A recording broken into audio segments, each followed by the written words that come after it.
Hello दोस्तों, ERP classes में आप सभी का स्वागत है। हम लोग हिंदी के मोस्ट इम्पॉर्टेंट क्वेश्चन बहुविकल्पी 20 प्रश्नों का सेट लेकर आए हैं कि जो कि बोर्ड एग्जाम के लिए बहुत ही इम्पोर्टेंट होने वाला है। तो देखिए यहाँ पे हमारा पहला क्वेश्चन है, सूरदास किस काल के कवि हैं? जो सूरदास हैं किस काल के कवि माने जाते हैं? ऑप्शन है रीतिकाल, भक्तिकाल, आधुनिक काल, वीरगाथा काल। जो सूरदास जी हैं वो भक्ति काल के इम्पोर्टेंट कवि माने जाते हैं।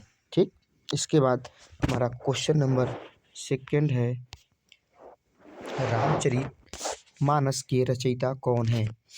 रामचरित जो कि बहुत ही फेमस रचना है, उसके रचयिता कौन है? तो ऑप्शन है कबीर, तुलसीदास, सूरदास, रहीमदास।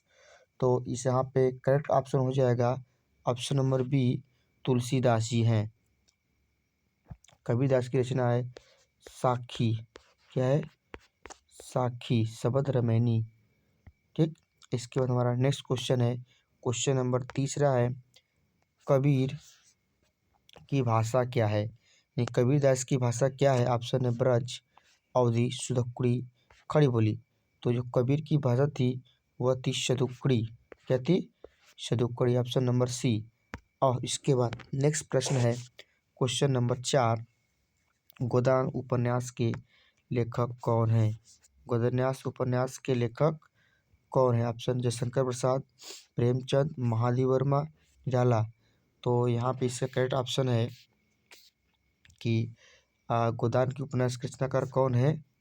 प्रेमचंद जी है। Option number option number B, Premchand ji हैं। ठीक, इसके बाद हमारा नेक्स्ट क्वेश्चन है, क्वेश्चन नंबर 4 क्या है? क्वेश्चन नंबर 4 होने वाला हमारा कि भारतेंदु हरिश्चंद्र किस युग के प्रवर्तक माने जाते हैं?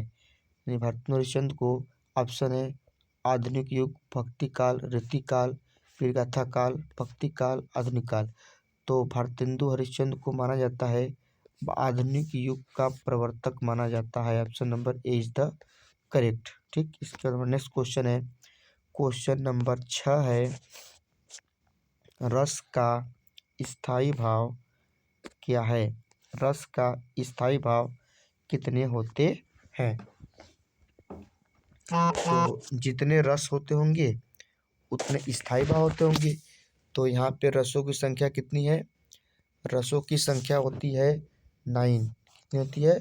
9। तो यहाँ पे करेक्ट आंसर हो जाएगा ऑप्शन नंबर बी, 9। ठीक, इसके बाद नेक्स्ट क्वेश्चन हमारा है, क्वेश्चन नंबर 7 है, वीर रस का स्थायी भाव क्या है? वीर रस का स्थायी भाव क्या है? तो देखिए यहाँ पे इसका जो ऑप्शन दिया है, ये रति जो होता है श्रृंगार रस का अस्थायी भाव होता है। ठीक, शोक जो होता है करुण रस का होता है। ठीक, क्रोध जो होता है रौद्र रस का होता है, रौद्र रस। तो क्या बचा है? उत्साह बचा है, यानी option number B is the correct option. ये होता है हमारा वीर रस का स्थायी भाव। इसके बाद हमारा नेक्स्ट क्वेश्चन है, क्वेश्चन नंबर 8 क्या है कि अलंकार का शाब्दिक अर्थ क्या है? अलंकार मतलब जो शोभा बढ़ाते हैं, सजावट। क्या है? Option number A is the correct option, सजावट। इसको जो जो किसी की शोभा बढ़ाते हैं उसको बोलते हैं हम लोग अलंकार। तो option number A is the correct option. अब क्वेश्चन नंबर हमारा 9 है कि उपसर्ग, उपसर्ग का सही उदाहरण है। इसमें से उपसर्ग का सही उदाहरण कौन सा हो सकता है? लड़का तो होगा नहीं क्योंकि इसका कोई अर्थ नहीं है, सुंदर का भी कोई अर्थ नहीं है, पुस्तक का भी कोई अर्थ नहीं निकलेगा, लेकिन अनुशासन का मिल जाएगा। जो अनु उपसर्ग जुड़ जाएगा, क्या होगा? अनु उपसर्ग जुड़ जाएगा, शासन एक अच्छा सा वर्ड है, तो जब मिल जाएगा तो एक अच्छा वर्ड और अर्थ बन जाएगा अनुशासन। तो यहाँ पे हमारा करेक्ट ऑप्शन होगा अनुशासन। Option number C is the correct option. ठीक, इसके अंदर नेक्स्ट क्वेश्चन है, क्वेश्चन नंबर 10 क्या है कि प्रत्यय, प्रत्यय का सही उदाहरण कौन है? ठीक, तो इन 4 ऑप्शन में से प्रत्येक का सही उदाहरण कौन है आपको ढूंढकर बताने हैं। तो इसका एक ऑप्शन बेईमान, दूसरा खिलाड़ी, तीसरा निराश, चौथा ऑप्शन है प्रतिदिन। तो खिलाड़ी जो है हमारा सही उदाहरण हो जाएगा। ठीक, प्रत्यय का खिलाड़ी, ऑप्शन नंबर 20 द करेक्ट। इसके बाद हमारा क्वेश्चन नंबर 11 है, संस्कृत किस प्रकार की भाषा है। ये संस्कृत जो है हमारी किस प्रकार की भाषा है। ऑप्शन है विदेशी, देशज, तत्सम, तद्भव।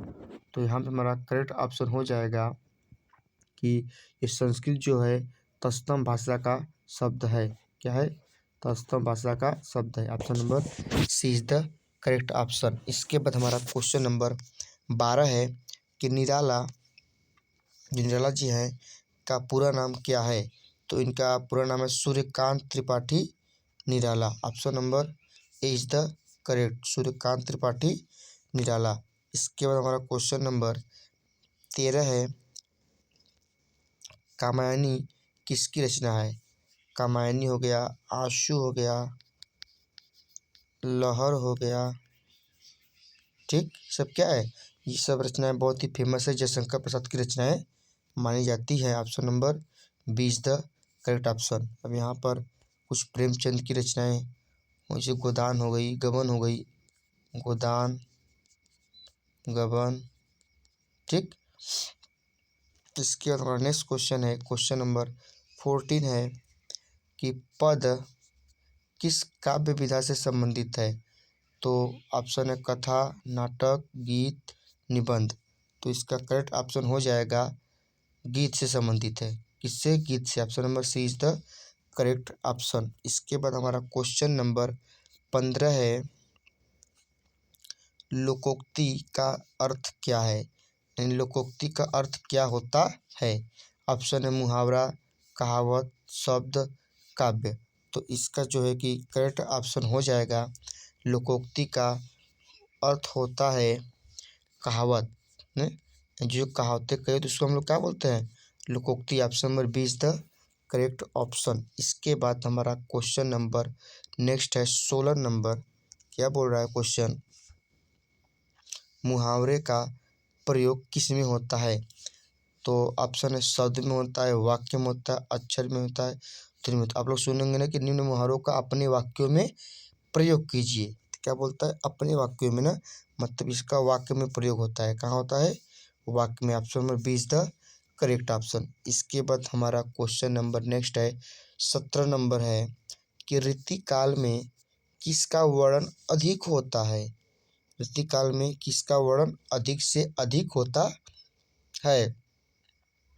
तो ऋतुकाल में अधिक से अधिक वर्णन होता है श्रृंगार का, यानी श्रृंगार का। Option number C is the correct option, श्रृंगार का होता है।